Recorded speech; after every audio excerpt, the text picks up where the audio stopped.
Hello, women in the room. We are so excited to be here. We were exchanging notes backstage.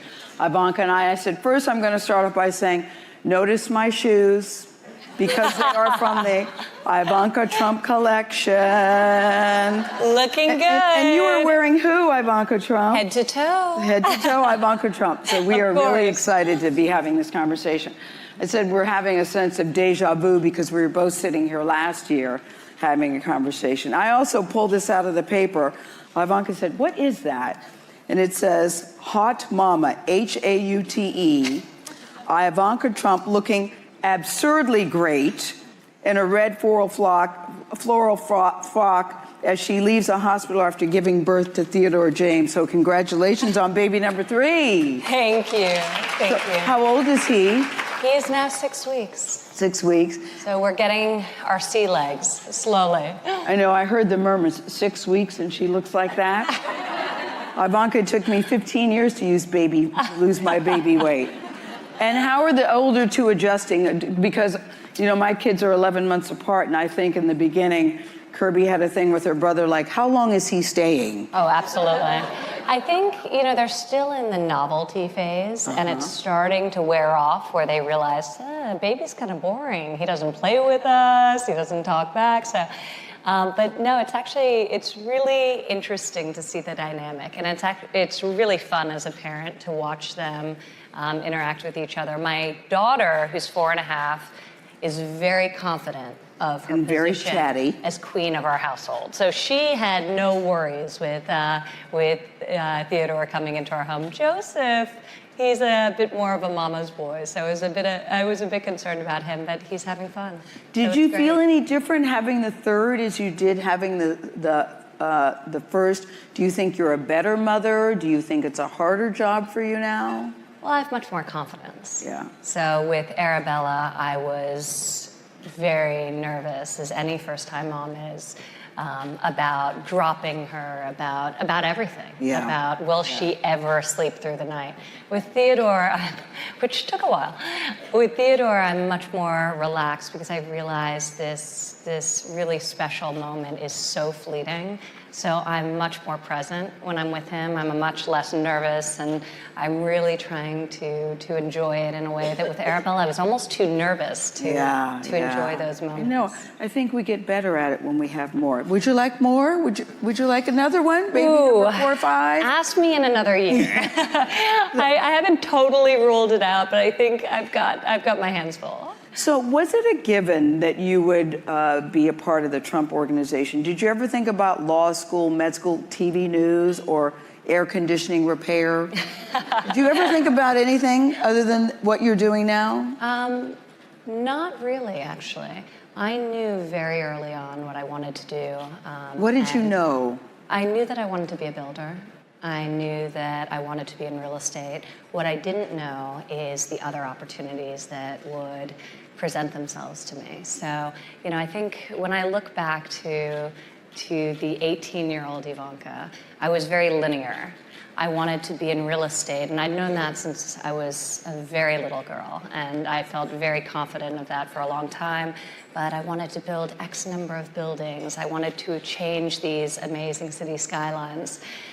But I wasn't really thinking beyond that in the other fields that I would be interested in. So it's been very interesting for me to also develop my own company, develop new businesses alongside my family, my brothers who I work with, and my father at the Trump organization. And now when I think forward over the next decade, I'm a little bit more open-minded to the fact that I think I know myself to be very entrepreneurial by nature. So it's actually quite fun to know that I want to do everything I'm doing now at a more exciting and higher level, but there may be areas that I could have never conceived of before. So what happens if there's a disagreement, because your brothers are also involved in the organization, with your dad, your brothers, and you? I win, of course. No, it's, you know, one of the interesting things, and I'm sure there are many people in this room who are in family businesses, and I found them to either work out very well or very badly. And there's almost nothing in between, so it tends to be a very binary outcome, and highly cognizant of that, as are my siblings. So we make a lot of effort to be respectful of one another, to really support each other, never to undermine one another. And I think when we started working together, we all said that as a collective we could do much more than any one of us could do individually. And we really believe that, so it makes it much easier.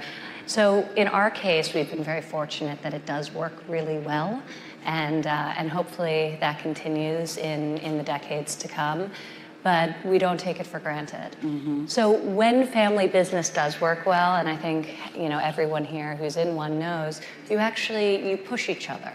You complement each other. You don't let things go if you deeply feel like it's the wrong direction. So, I think we really challenge each other to be the best versions of ourselves, and it's been great. I know, but I think a lot of people look at you, and you're always looking so glamorous, so pulled together, and I think people wonder how you pull it off, because this is how you do. You run the Trump organization, a big chunk of that. You've created a clothing line. You got to hit the campaign trail, and you have to raise 3 children, all very young children under the age of 5. And I'm wondering if you have a certain system that works for you, or are you figuring it out as you go? What's your process? No, I think, for me, because life is, especially when you have toddlers, I have 3 children under the age of 4.5, so it's just chaos. Everything is chaotic, and that's. I know. I like how I said 5, and she said under the age of 4.5. Yeah. Oh no, it's a difference. There is a it's difference. Actually, I get it. It's actually closer to 5 now. So. I get it. I get it. But it's a wild, chaotic, exhausting time in my life. But I don't think I'd want it ultimately any other way. So it's working for me. But in terms of how I navigate my different roles, and both as a parent and as an executive, but also relative to my different businesses and where I'm spending my time. I think I try to distill it for myself as prioritization. So I try to be where I'm needed to be at that point in time, and to me that's what matters the most. So at the end of the week, I think back and say, was I with my children when I needed to be with my children? Did they feel like I was there when they needed me? And if I accomplish that, I feel good. There are some weeks I don't perfectly accomplish that. And the same in business. So am I focusing on the areas of our business that need me the most, that will gain the most leverage from my being present? Or am I getting bogged down in the minutia that somebody else could be doing arguably better than I could? Because I've heard you say many times that you want to change the narrative of women who work. What do you mean by that? Well, I think we are a generation now where the majority of us are in the workforce, and there's still this hilarious caricature of the working woman, which is very one-dimensional and very flat. And I don't think that represents any of the people in this room or any of the working women out there. But there's this negative bias. When you think about a working man, nobody says working man. I don't think I've ever heard the expression working man. A man who works, or a working man. Yet when it's applied to women, there's a connotation. And I believe that will change by the time, I'm hopeful that will change by the time my daughter's an adult. But I really want to be part of the effort to change that. And I launched a website, IvankaTrump.com. I launched a campaign, Women Who Work, where I've asked friends of mine, and some of them are actually in this room, who are very successful, who have built amazing businesses, young, smart millennial women, what work means to them. Yeah. And their professional title is only one small part of that. We're all working at creating the lives we want to live. That's raising our families. That's learning how to run. That's learning how to cook. That's really, it's a combination of all of our passions. And I think the sooner we celebrate that, and the sooner we stop trying to force women to be professionals or to be mothers.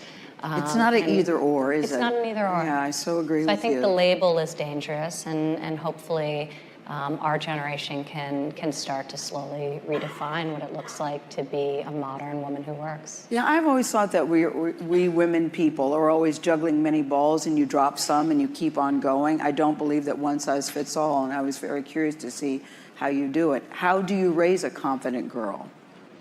You've got 2 sons and a daughter. Well, she's very confident now, but she's 4.5, so ask me in a decade. But I think, for me, I think confidence, I look to how my parents raised me, and they taught me to be self-reliant. My parents were not people who over-flattered.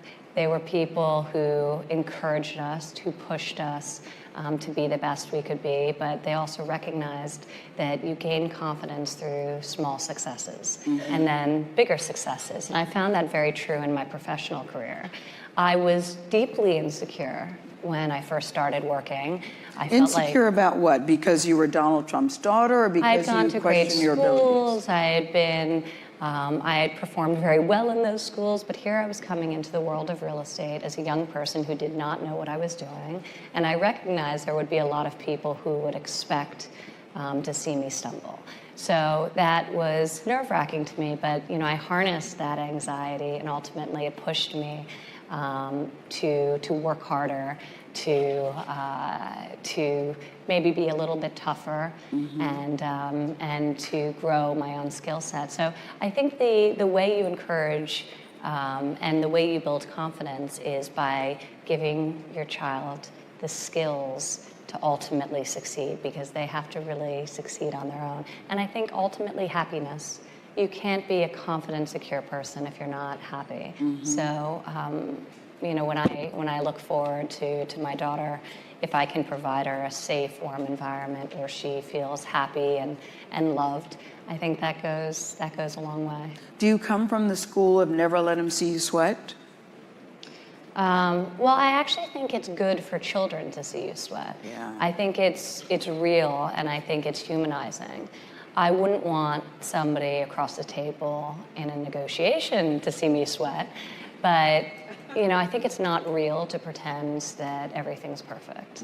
If I sat up here and said, "Oh no, it's easy. Everything's easy," that's not true, and everyone knows that's not true. So I think as a woman and as someone with some level of public persona, I don't pretend that it's easy. I think that would do us ladies a disservice, but in a negotiation, I wouldn't let them see. But me you're sweat. judged before you even walk in the room, because everyone knows that Ivanka Trump is coming in, whether it's a business occasion, whether it's a personal occasion. You're judged all the time, and I'm wondering how you cope with that and deal with that. So I found, in a certain way, earlier in my career, that made me more nervous. Now I kind of enjoy that. So to the extent the preconceived notions are negative ones, it's fun to debunk them. Also, in the context of work and in life, if somebody thinks that I'm not equipped to make the right decisions or to best them in a negotiation, that's better for me. They'll be less prepared and they'll be taken off guard. So, I think that I try not to let others' preconceived notions motivate me too much. I think earlier on it was good. It sort of put a little fire in my belly. But ultimately, at the point I am in my life, what I value is the opinions of those who I love. Yeah. What I value is the opinions of those that I work with and have done business with. And if they see me in a negative way, I take that seriously. Anyone else, it's all noise. So. Well, we've heard your dad has said publicly that you're one of his closest advisors, that he trusts you more than most people in the world, you and your siblings, and certainly his inner circle. What's the best advice you've given him? It depends in what capacity. So, he's somebody who's been an incredible parent to me. He's been an incredible mentor to me, both as a parent, now realizing it's not so easy to raise kids, and so I respect that all the more at the point I am in my life right now, but also for the past decade, having worked alongside of him, and I've seen him as an executive and as an employer of thousands of people inspire them, set a bold vision for the company, give people the freedom to perform, but always be watching and helping and ensuring that that his vision is being executed on appropriately and correctly. And it's hard. It's hard to be an aspiring leader, and he is very inspirational to everyone who works with and for him. So I really, through this process, I've been incredibly impressed by his instinct. I think his leadership skills are now being displayed on a much larger platform. So in a certain way, I'm not surprised by the success he's achieved. You're not surprised? Because for many people when it started, they said it's not gonna last, it'll be done by Thanksgiving, it'll be done by Christmas, it'll be done by New Year's. Yeah. One friend of mine said, I'm now running out of holidays because now we're going into the 4th of July.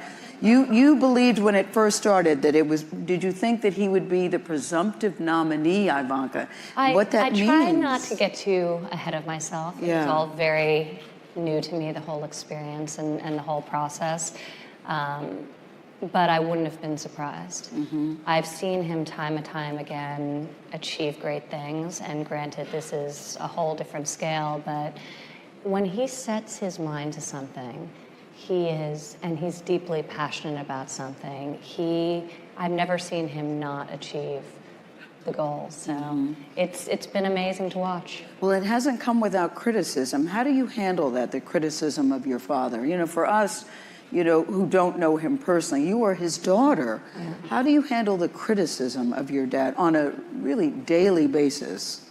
Well, on a human level, on a personal level, it can be very difficult and very challenging, especially when it's wrong, and often the criticism is wrong. So, often the positions being taken by people are those who don't know him, or those who frankly don't like him. So it's a challenging thing, but I'm pretty thick-skinned, and I think my whole life has largely been in the public eye. And so I've seen different criticisms levied against him over the years. So I've learned to be a little bit more tolerant of it. And for me, what's most important, again, is the truth that I know.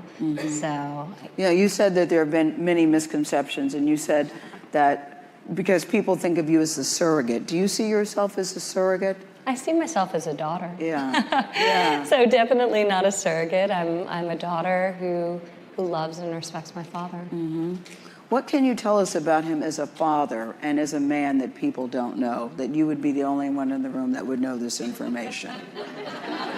Well, if I told you, I would no longer be the only one in the room who would know this information. That's kind of the goal. That you're comfortable sharing, Yeah, no, I think America's really seeing my father. He's honest. He is, with him, what you see is what you get.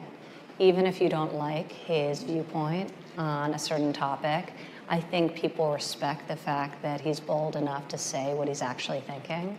And that's something that we've never really experienced in politics. And there should be a lot more of. And I think he's elevated, he's created dialogue around issues, and he's really, it's a powerful thing. So when you think about leadership and you think about what that means, it means setting an agenda.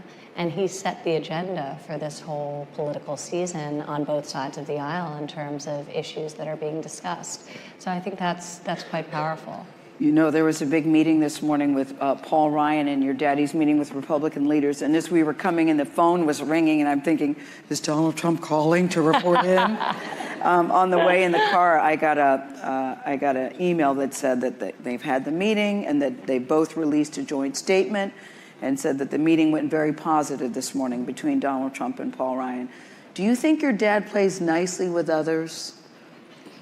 Well, I'm not trying to be funny. I mean, I'm it really depends in what funny. context. When people are coming at him, swinging punches either directly or behind the scenes, he was running against 17 people, and they were spending tens of millions of dollars in negative advertising hitting him. So he was hitting back, and he has he has a pretty tough punch, but it's almost always a counter punch.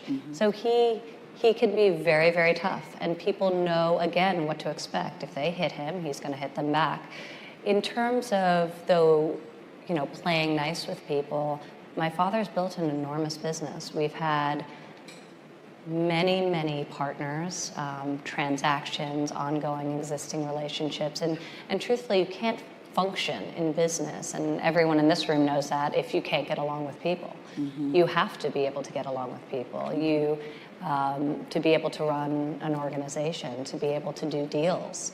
So, part of negotiation and part of transacting is an ability to understand and recognize what the other person is looking to accomplish and enabling them to feel good about the outcome if you're going to get to the end goal. So, and he's done that incredibly well throughout his life. So I think probably his top skill is that of a deal maker and a negotiator, and that's something this country needs. Does the campaign seem especially nasty to you, or do you just think this is what politics is? I think it's been a very interesting campaign season for sure. I think there's tremendously high energy. I think people want change. They want something different. There were a huge number of candidates, all very qualified, governors, senators. So I think it has been a rather tough campaign season, and I think we'll see what's to come. The word is a spokesman from the Trump organization released 2 days ago that if this goes according to plan from the Trump organization, that you will be running the Trump organization if he becomes president of the United States. I'm wondering how you're going to be first daughter and running the Trump, or first oldest daughter and running the Trump organization. Well, and that's, right now, that's my focus. I'm running a very large business alongside, actually multiple very large businesses alongside my siblings, Don and Eric, my adult siblings. And we all have our hands full. So, my father is 100% focused on politics. Are you not even going there in your mind? It's slightly time-consuming. Are you not even going there? And for me, I'm focused on the growth of our business and all of our incredible employees. But have you given any thought to possibly being in the White House? No. No? We'll see when we get there. Yeah. So I try not to think beyond too far ahead. We'll see when we get there. Tell me this: when it comes to running a business, what do you think it takes to be a good boss, from your point of view? I think you have to be very passionate about what it is that you're doing. I think you have to understand people and how to relate to people, because I think, taking a business to the next level, you want to have people who buy into your mission. It's not just selling product. In my own company, I don't view myself as a company that sells shoes, clothing, and handbags. We view ourselves as a business seeking to inspire and empower young women and to give them great solution-oriented product that makes their life easier. But it's really the sort of empowering and inspiring part that gets me excited, and I think makes my team also get excited to come into the office. So, I think you have to have a bold vision, and I think you have to work really, really hard. I've never known somebody who's very successful who cuts corners. I've never known somebody who's very successful who isn't passionate. That's sort of the great equalizer, because you can have the greatest education, all the degrees in the world, and if you don't love what you're doing, you're just not going to work as hard as somebody who does. Yep. So in the early years, they may have an advantage over you, but over time, it's the people who really do what they do from a place of passion that I believe ultimately succeed. And you see that in business. You see the people who have created the most important companies. They love it. they wouldn't want to do anything else. There is a question on IvankaTrump.com today that says, what stands out for you in an interview? What's the best way to interview? And they were asking you, Ivanka, and I thought, okay. Yeah, I want to impress you. I want to get the job. What's the main thing that you're looking for when I walk in the door? Well, so I think it depends, obviously, what level you're interviewing. Senior level. So, but I like people who are solution-oriented. Mm-hmm. It's incredibly important to me that my executive team and everyone, whether it's an intern or a senior executive, is somebody who runs towards the fire, not away from it. So, people who can identify problems or potential problems and tell you about them in advance of them transpiring, and then also propose a solution for them. Mm-hmm. Those are the people I value most. But I think being also a self-starter is incredibly important. It's something, to me, hiring the right people, and you hire people that put more pressure on themselves to excel than you could possibly put on them. Those are the type of people that I like working alongside of me. Those are the people who always succeed. So I think in the context of an interview, what I look for is, first of all, I like actually asking personal questions. You do. I think you gain a lot of perspective when you venture away from just their resume. Mm-hmm. So I like hearing about what they value, what they care about, and people who don't or can't speak with a lot of passion and energy about that is, that's a bit of a red flag for me. But I also think it's important, and especially when you're younger and it's less clear what it is that you're going to bring to the table. Mm-hmm. I think people who draw that line and explain to you exactly what it is about your business that they think their past experience will lead them to be an asset for you in. And what is you and Chelsea Clinton are both going through the same thing at the same time, and you all have been great friends. How are you navigating your friendship through all of this time? Well, we're both children who love our parents and are very supportive of our parents. So, for us, that's, there's not so much nuance around that. Mm-hmm. It's not about navigating our friendship. I think we view ourselves as our own people, and our friendship is distinct from politics. Yeah, only because the two of them are butting heads, but I know that you and Chelsea still remain tight. That's the point I wanted people to know through all of this. And I want to talk about your mom, because we always hear about your dad. I want to know the best thing that you learned from your mom, who's also a badass. We don't hear too much about. I just see, if I give you just one, my mother will say, "What? You only learned one thing today?" I think I learned so many things from my mom.